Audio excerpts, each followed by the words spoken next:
آسان درس قرآن نحمده ونصلي ونسلم على رسوله الكريم اما بعد فاعوذ بالله من الشيطان الرجيم بسم الله الرحمن الرحيم يا ايها الذين امنوا اذا تناجيتم فلا تتناجوا بالاثم والعدوان ومعصية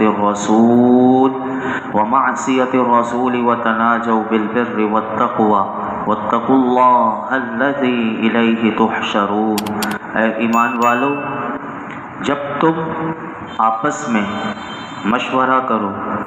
تو گناہ اور حد سے بڑھنے اور رسول کی نافرمانی کا مشورہ نہ کرو، اور نیکی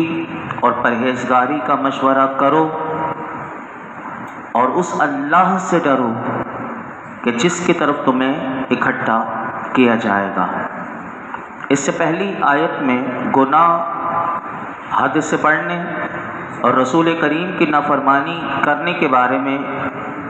مشورہ کرنے پر یہودیوں اور منافقوں کی مذمت، کل آپ نے سنا تھا کہ اللہ نے مذمت بیان کی تھی۔ اس آیت کریمہ میں نبی کریم صلی اللہ علیہ وسلم کے صحابہ کرام کو اور قیامت تک آنے والے مسلمانوں کو یہ عمل سکھایا گیا کہ ان جیسے یہودیوں اور منافقوں کے طریقے سے پرہیز کرنے کا حکم دیا جا رہا ہے۔ چنانچہ مفسرین نے اس کی دو تفسیر کی، میں دونوں عرض کرتا ہوں آپ کے سامنے۔ فرمایا کہ اللہ رب العالمین نے ارشاد فرمایا، اے ایمان والو، جب تم آپس میں مشورہ کرو تو یہودیوں اور منافقوں کی طرح گناہ، حد سے بڑھنے اور رسول اکرم صلی اللہ علیہ وسلم کی نافرمانی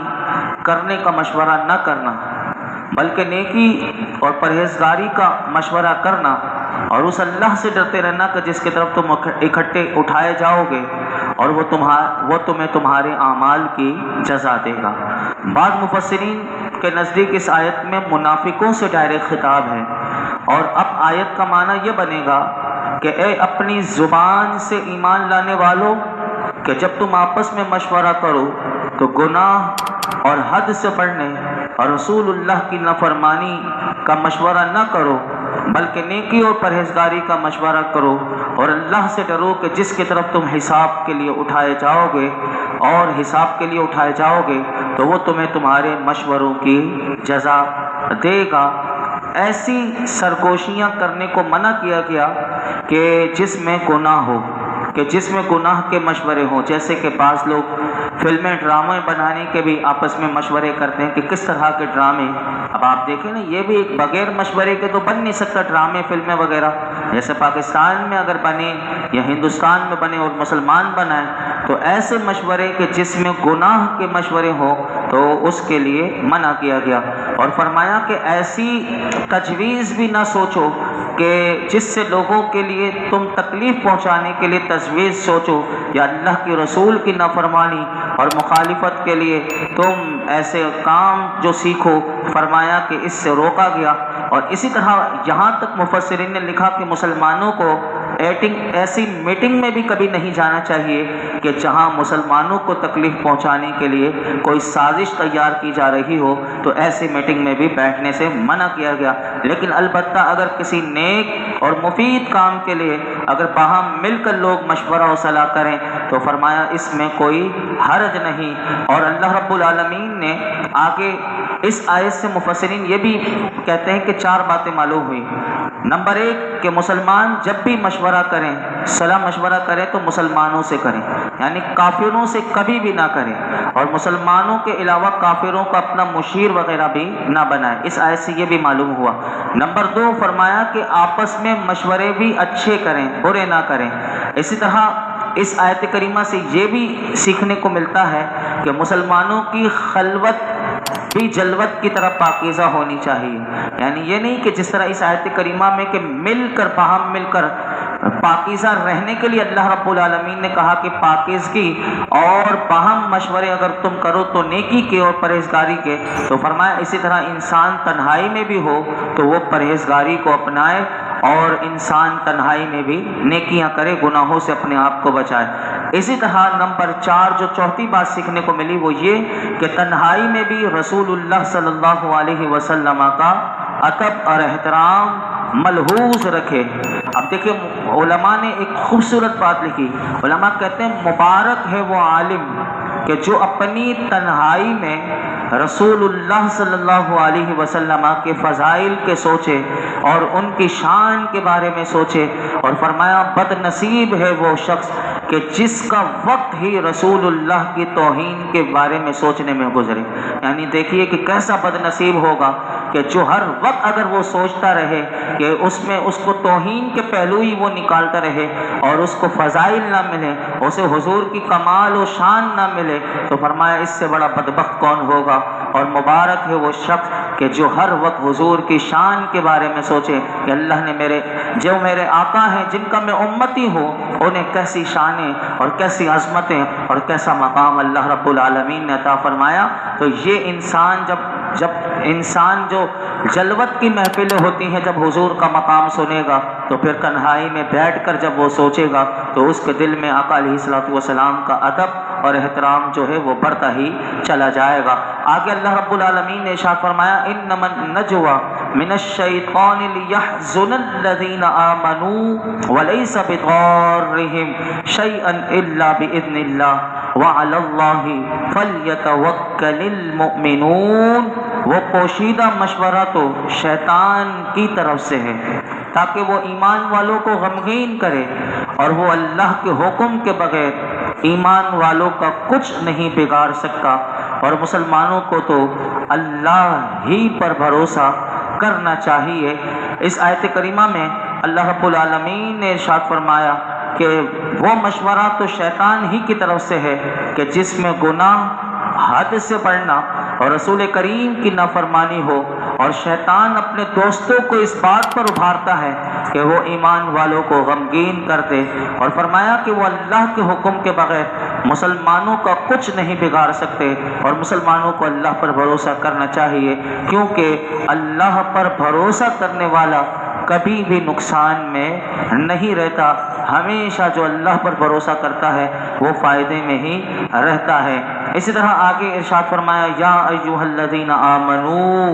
اے ایمان والو۔ اب دیکھیے ایک اور ادب سکھایا جا رہا ہے، وہ ادب اب اس آیت کریمہ میں سکھایا جا رہا ہے کہ جس سے ہم آپس میں ایک مسلمان دوسرے مسلمان کی محبت اس کے دل میں کیسے بڑھ سکتی ہے۔ دیکھیے کیا رب کا کلام ہے کہ ایک مسلمان کو تکلیف نہ پہنچے، وہ بھی قرآن کی کل آیت کریمہ سنی۔ اب بھی آپ نے سنا کہ مسلمان کیسے آپس میں مشورے کرے، کیسے نیکی کے کام کرے۔ اب دیکھیے اب جو آیت کریمہ آ رہی ہے کہ کیسے نفرتوں کے دروازے بند ہو سکتے ہیں۔ سنیے، فرمایا یا ایھا الذین آمنوا، اے ایمان والو، اذا قیل لکم تفسحوا فی المجالس فافسحوا یفسح اللہ لکم، جب تم سے کہا جائے کہ مجلسوں میں جگہ کشادہ کرو تو جگہ کشادہ کرو،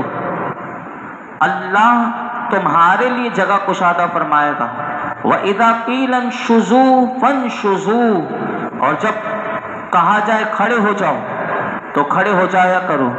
يَرْفَعِ اللَّهُ الَّذِينَ آمَنُوا مِنكُمْ، اللہ تم میں سے ایمان والوں اور ان کے،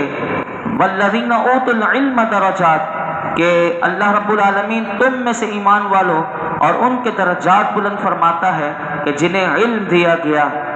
اور فرمایا واللہ بما تعملون خبیر، اور اللہ تمہارے کاموں سے خبردار ہے۔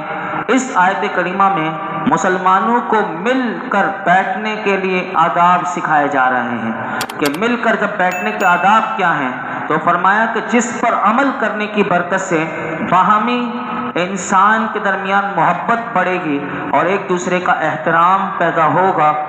فرمایا کہ اگر مجلس میں لوگ بیٹھے ہوئے، کوئی مجلس چل رہی ہے، دین کی مجلس چل رہی ہے، اسی طرح جمعے کا دن ہوتا ہے اور ایام آتے ہیں کہ جس میں مجلسیں لگی بھی ہوتی ہیں جہاں لوگ سیکھتے ہیں، تو فرمایا کہ اگر مجلس میں لوگ بیٹھے ہوئے ہوں اور باہر سے دوسرے حضرات آئیں تو پہلے سے بیٹھے ہوئے لوگوں کے لیے مناسب نہیں کہ آنے والوں کی پرواہ نہ کریں، یعنی وہ اپنی جگہ بیٹھے ہوئے تو اب جو آئے ان کے لیے پرواہ نہ کریں، اور اس بات کا انہیں خیال ہی نہ آئے کہ انہیں بیٹھنے کے لیے انہیں بھی جگہ ملی ہے یا نہیں ملی، بلکہ فرمایا کہ ان کے لیے ضروری ہے کہ انہیں عزت سے بٹھائیں، یعنی جگہ تھوڑی کشادہ کر دیں۔ اور فرمایا کہ اگر رش بہت زیادہ ہو، بھیڑ بہت زیادہ ہو، تو پھر بھی چاہیے کہ اپنے آپ کو سکڑیں، اپنے آپ کو جتنا سکڑ سکتے ہیں فرمایا کہ اپنے آپ کو سکڑیں تو ان کے لیے جگہ نکالیں۔ فرمایا کہ اگر تم اپنے بھائیوں کے لیے کشادہ دلی کا مظاہرہ کرو گے اور ان کے بیٹھنے کے لیے جگہ بناؤ گے تو اللہ رب العالمین تمہیں اس کا اجر بھی عطا فرمائے گا اور تمہارے رزق کو کشادہ کرے گا۔ جب تم اپنے بھائی کے احترام میں اس کے لیے جگہ کشادہ کرو گے اللہ تمہارے رزق میں کشادگی کر دے گا۔ اور فرمایا کہ بلکہ دنیا اور آخرت میں تمہیں فراخی اور کشادگی نصیب فرمائے گا۔ آج ہمارا حال یہ ہوتا ہے کہ میں بیٹھ گیا تو اب مجھے کوئی ہلائے بھی نہیں، جلائے بھی نہیں، یعنی میری جگہ کو چھیڑے بھی نہیں، نہ میں اس کے لیے سکڑوں۔ تو یہ دلوں کا امتحان، انسان اپنے آپ کو خود چیک کرے۔ اب آئیے میں اس کا شان نزول، اب اس آیت کریمہ کا میں آپ کو شان نزول بھی بتا دوں کہ یہ آیت کریمہ کب نازل ہوئی۔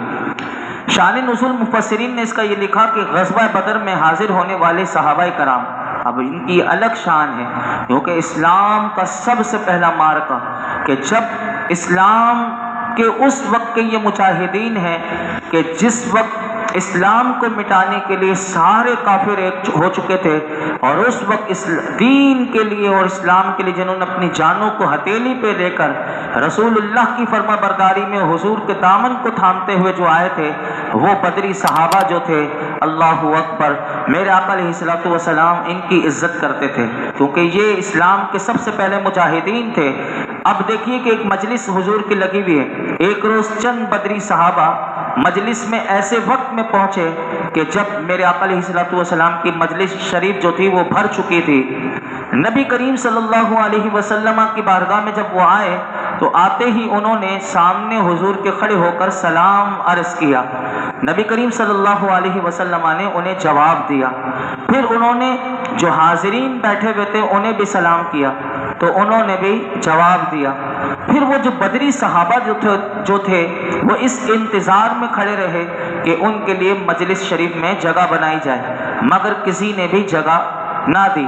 نبی کریم صلی اللہ علیہ وسلم کو یہ بات، یہ چیز بڑی گراں گزری، یعنی حضور کو تکلیف ہوئی اس عمل سے کہ انہوں نے سلام کر کے وہ اپنے لیے جگہ بنانے کے لیے انہوں نے کہا، لیکن اس وقت کسی نے بھی اس چیز کی پرواہ اس وقت نہیں ہوئی اور کسی نے جگہ نہ دی۔ تو رسول اللہ صلی اللہ علیہ وسلم کو یہ بات گراں گزری تو آپ نے اپنے قریب والوں کو اٹھا کر ان کے لیے جگہ بنا دی۔ اب جو قریب تھے حضور علیہ الصلوۃ والسلام نے ان کو اٹھا کر ان کے لیے جگہ دے دی، اور اٹھنے والوں کو اٹھنا جو تھا ان کے لیے بڑا شاق گزرا، یعنی جن کو میرے آقا نے کھڑا کر دیا تو ان کے لیے یہ اٹھنا بڑا شاق گزرا۔ اس پر یہ آیت کریمہ اللہ رب العالمین نے نازل فرمائی اور فرمایا کہ اے ایمان والو، جب تم سے کہا جائے کہ مجلس میں جگہ کشادہ کرو تو جگہ کشادہ کرو، اور اللہ تمہارے لیے جنت میں جگہ کشادہ کر دے گا۔ اور فرمایا جب تمہیں اپنی جگہ سے کھڑے ہونے کا کہا جائے، اب یہ دیکھیے آداب رسول کی مجلس کے آداب دیکھیے اللہ رب العالمین کیسے نازل کر فرمایا کہ جب تم سے کہا جائے کہ مجلس اپنی جگہ سے کھڑے ہو جاؤ تو تاکہ جگہ کشادہ ہو جائے تو کھڑے ہو جایا کرو۔ اللہ رب العالمین اپنے اور اپنے حبیب علیہ الصلوۃ والسلام کی اطاعت کے باعث تم میں سے ایمان والوں کے اور ان کے درجات بلند فرماتا ہے کہ فرمایا کہ جن کو علم دیا گیا اور اللہ تبارک و تعالی تمہارے کاموں سے خبردار ہے۔ اس آیت کریمہ سے یہ معلوم ہوا کہ مسلمان کا اپنے دوسرے مسلمان بھائی کی تعظیم کرنا،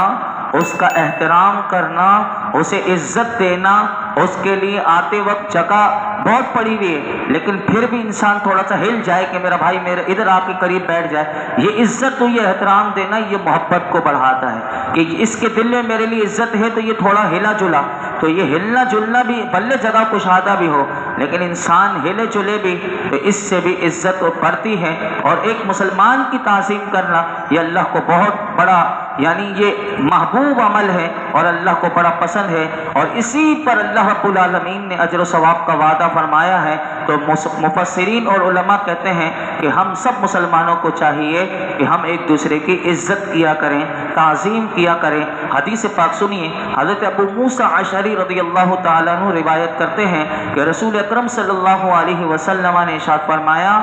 بوڑھے مسلمان کی تعظیم کرنا۔ اب دیکھیے کہ مسلمان جو بوڑھے ہوتے ہیں، جن کی داڑیاں سفید ہو جاتی ہیں، یہ ہمارے گھروں میں بھی ہیں، ہماری بلڈنگ میں، ہمارے محلے میں، ہماری مسجدوں میں، ہمارے پڑوس میں، ہر جگہ، ہمارے سفر میں، ہمارے حضر میں۔ تو فرمایا میرے آقا نے کہ بوڑھے مسلمان کی تعظیم کرنا، اس حامل قرآن کی تعظیم کرنا کہ جو قرآن میں غلو نہ کرے اور اس کے احکام پر عمل کرے، اور عادل سلطان یعنی بادشاہ کی تعظیم کرنا یہ اللہ کی تعظیم کرنے میں داخل ہے، گویا کہ وہ اللہ کی تعظیم کر رہا ہے۔ تو اگر کوئی بوڑھے مسلمان کی تعظیم کرتا ہے، یہ گویا کہ اللہ کی تعظیم۔ اب یہ دیکھیں کتنا بڑا مقام ہے۔ تو فرمایا کہ اسی طرح حامل قرآن یعنی قرآن کے جو علماء ہیں ان کی عزت کرنا، اور فرمایا کہ اس کے احکام پر عمل کرنے والا قرآن کا جو عالم دین ہے، اور اسی طرح ایک عادل بادشاہ، عادل حکمران کی تعظیم کرنا کہ جس نے عدل سے اپنے نظام کو ایک پورا قائم کیا ہوا ہو، فرمایا اس کی تعظیم کرنا یہ اللہ کی تعظیم کرنے میں داخل ہے۔ میرے آقا علیہ الصلوۃ والسلام نے خود ارشاد فرمایا۔ اس آیت کریمہ سے اور بھی بہت سی باتیں ہیں جو میں کل انشاءاللہ اس آیت کریمہ کا آدھا حصہ بھی جو ہے وہ بھی، اور آگے بھی ہمیں بہت سی تعلیمات سیکھنے کو ملیں گی کہ قرآن ہمیں مجلسوں کے آداب بھی سکھاتا ہے، اور کیسے علم کی فضیلت بھی اس آیت کریمہ میں آئی ہے۔ کل انشاءاللہ ہم سماعت کریں گے۔ اللہ رب العالمین ہم سب کو قرآن حکیم کا نور اور اس کا فیضان عطا فرمائے، اور ہم سب کو ایک دوسرے کی عزت توقیر کرنے کی توفیق نصیب فرمائے۔ الحمدللہ رب العالمین،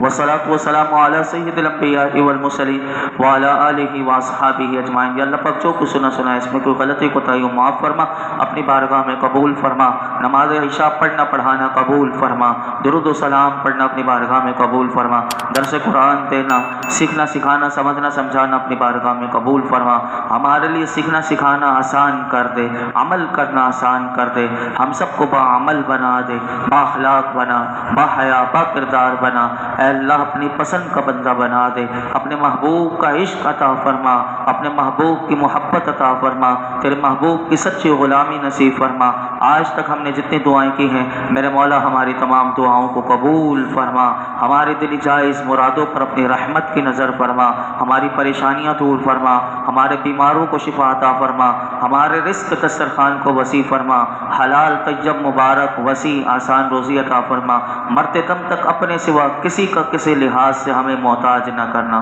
وصلی اللہ تعالی علی خیر خلقہ محمد وعلی آلہ وصحبہ اجمعین۔